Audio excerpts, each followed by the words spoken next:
Hello there guys, it's Joey. So this is the third video for the YouTube Pagan Challenge, which is the altar shrine setup video.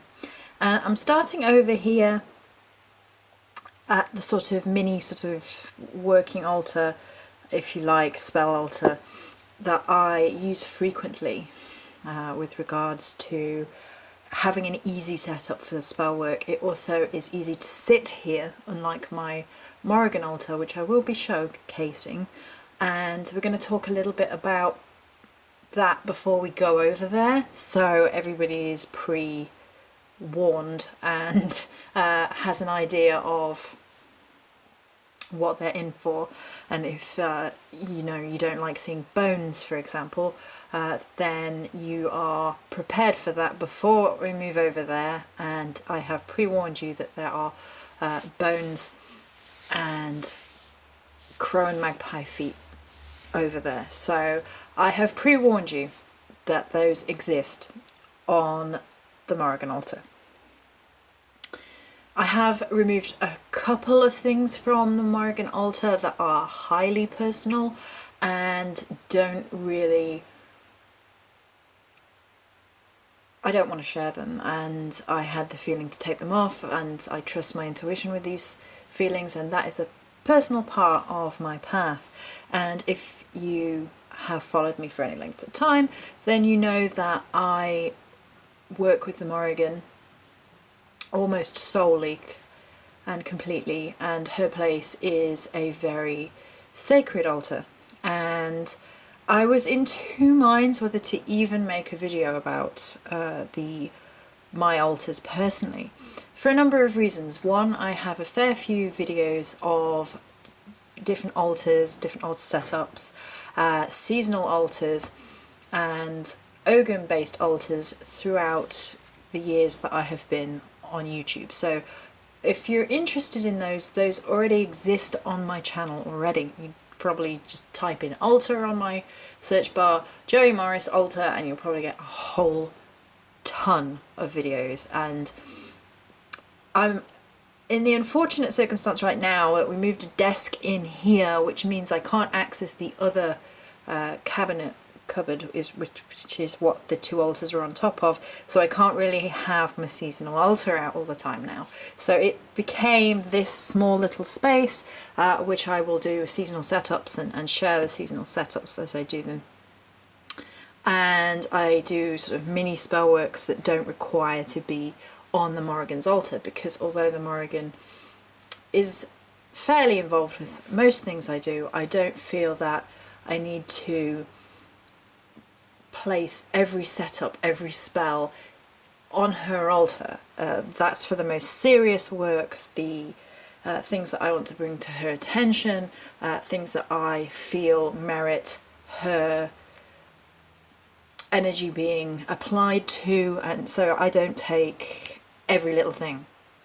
It's just a little bit more serious in terms of spell work. But I do have this little setup here. I've just thrown some bits on. This isn't a particular setup. I also sort of showcase things on the little altar, so it's just easier. And I have the window right here, so I can usually see the moon from here as well, which is nice, and so on and so forth. So for things that don't merit really serious spell work, they get performed here. Crystal grids get set up here. I move the crystal board over here. I might do healing work over here. It's just easier to sit for me for the most part. And then when we're over on the Morrigan Altar, it's very much about standing. It's a little bit more of a devotional thing over there, and we are going to move over there, but I'm just saying again, before I move over to the Morrigan Altar, there are bones and there are feet.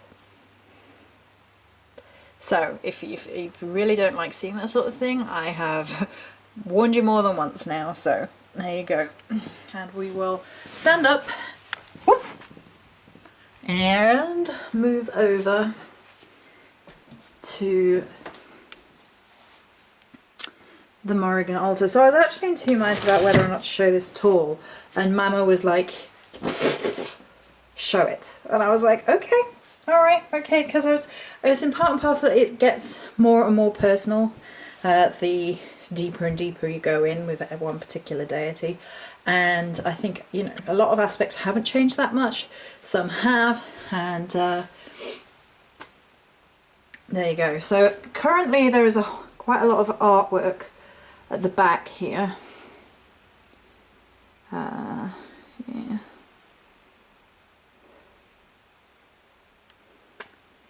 And then we have Morrigan in the centre with two wings that I was gifted. And they're slightly... oh, they're slightly off centre because of the wings. That's the Virgo in me. They're slightly off centre. Okay. So this is the whole altar space. I have made a few alterations as we go on and go forth. I move things off and move things on depending on how I feel about it, the sense I get from Mama. I have this incense holder. As you can see, I've burnt some incense this morning, and it's kind of gone all leaky. And I do move that onto the altar and give her offering, and then move it off again. That's how I best feel about it. So it's very red and black, and I played with difference of colour. So I played with white and black for a while, but I didn't feel it the same way, and I adore this cloth. This is a one-off find from 2 or 3 years ago, and was actually from Tesco, and I've never seen one since. So it's very personalised, it's very me. I've never seen one anywhere else. I absolutely freaking adore it. I adore the swirls and the crows and the... perfect, I love it.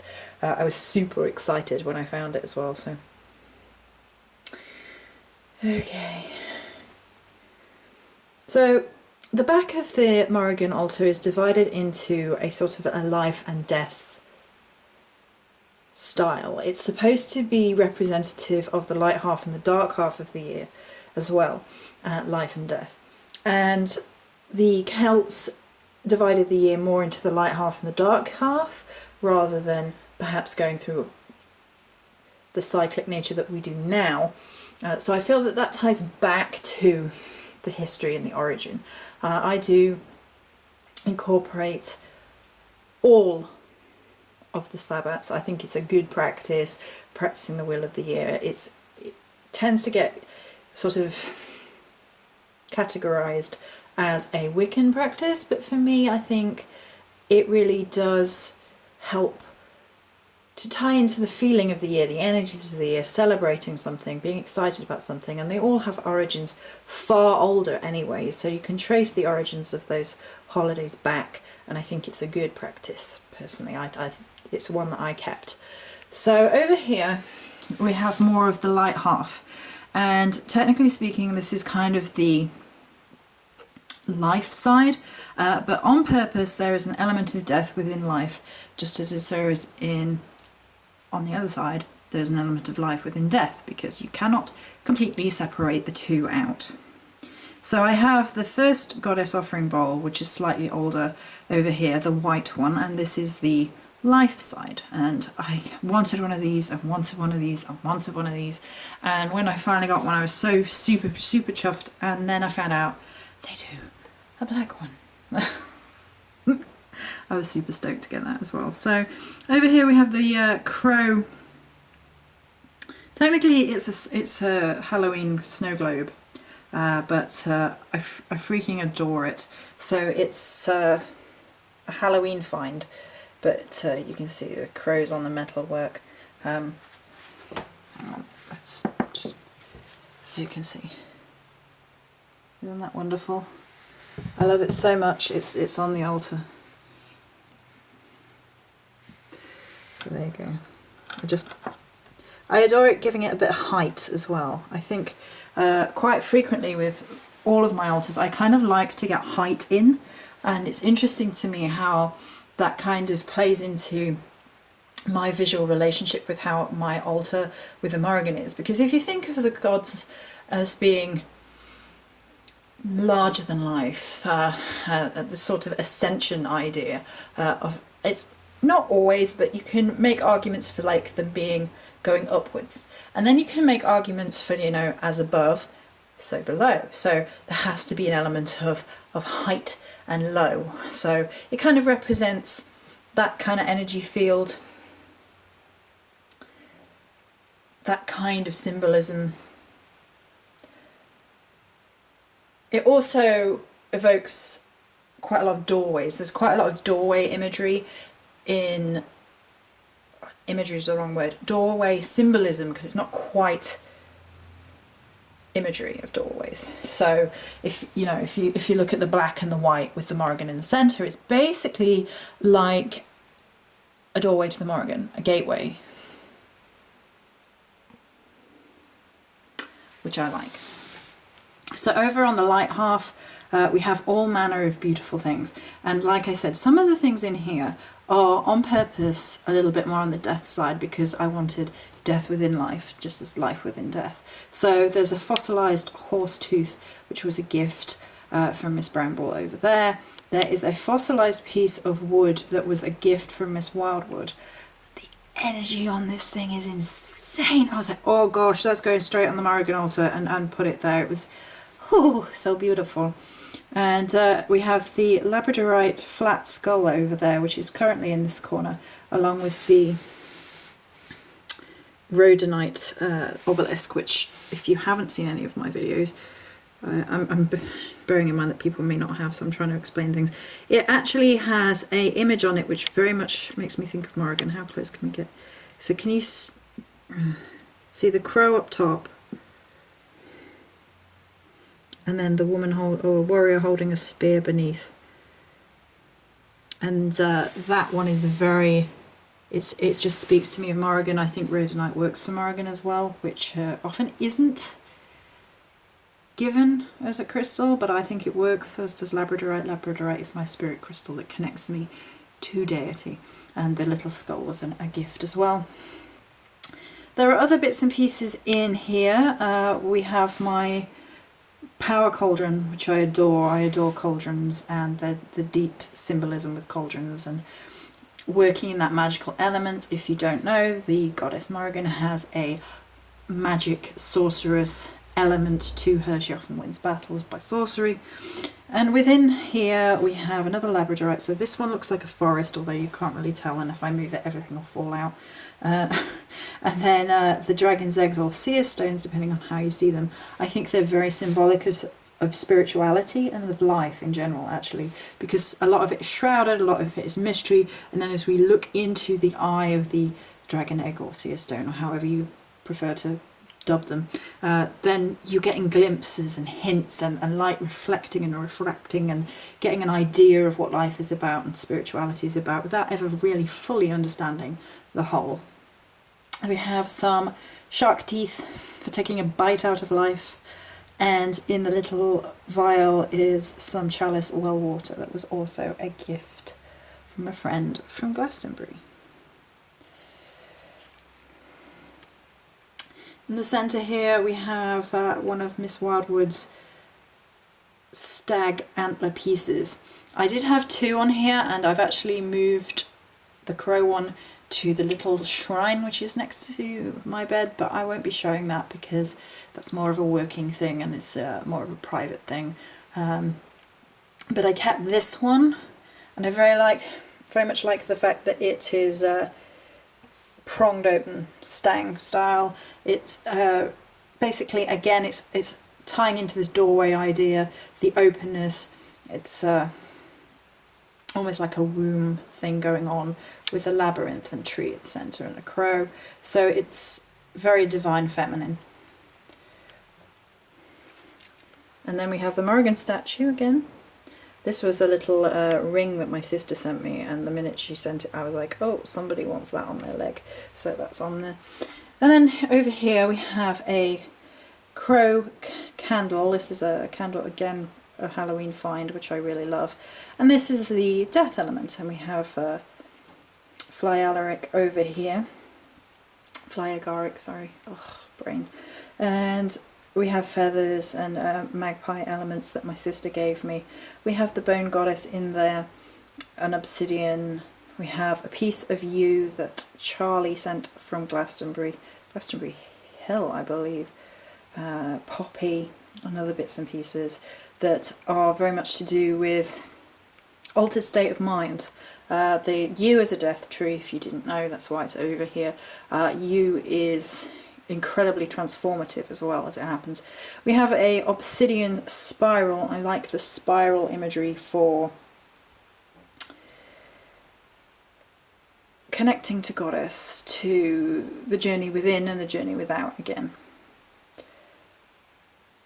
So yeah. And then I think we'll just come down to the front, we'll explain that in a minute. This is a skull, again, candle that my sister sent that I really like, with the 3 obsidian arrowheads. The arrowheads are old, they have been on here since the very beginning, whereas other things chop and change a little bit. I really like the